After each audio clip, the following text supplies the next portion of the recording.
ক্যালিফোর্নিয়ার কাস্টিক শহরে একটি বিশাল ও দ্রুতগামী দাবানল ছড়িয়ে পড়ার কারণে বুধবার 50,000-এরও বেশি মানুষকে সরিয়ে নেওয়ার নির্দেশ ও সতর্কতা দেওয়া হয়েছিল।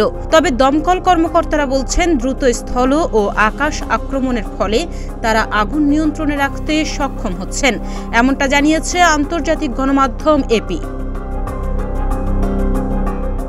এপি তথ্য অনুযায়ী হিউজ ফায়ার বুধবার সকালে শুরু হয় এবং 6 ঘন্টার মধ্যে প্রায় 15 বর্গমাইল এলাকা পুড়ে যায়।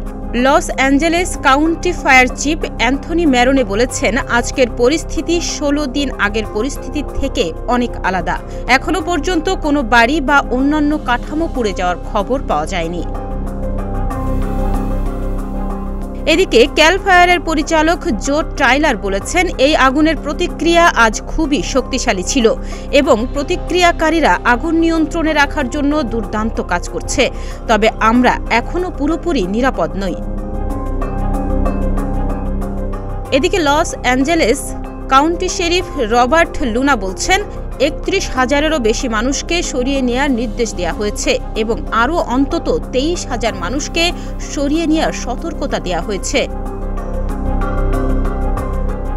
ইন্টারস্টেট 5-এর কিছু অংশ যা বন্ধ ছিল তা বুধবার সন্ধ্যায় পুনরায় খোলা হয়েছে। 30 মাইল দীর্ঘ এই মহাসড়কটি জরুরি যানবাহন, সরঞ্জাম স্থানান্তর এবং ধোঁয়ার কারণে দুর্ঘটনা প্রতিরোধের জন্য বন্ধ ছিল। দমকল কর্মীরা আগুনকে মহাসড়ক অতিক্রম করে কাস্টেকের দিকে যাওয়া থেকে রোধ করার চেষ্টা করছেন।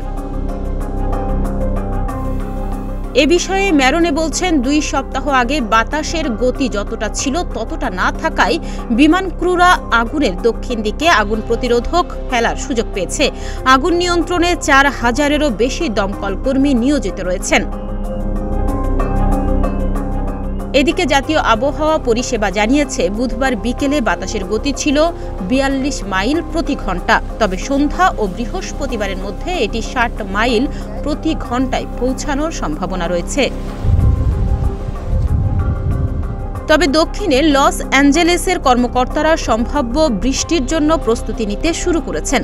জাতীয় আবহাওয়া পরিষেবা জানিয়েছে, বুধবার পর্যন্ত বাতাসের গতি থাকবে এবং শনিবার থেকে বৃষ্টিপাতের সম্ভাবনাও রয়েছে। তাহনিয়া ইয়াসমিন, প্রতিদিনের বাংলাদেশ।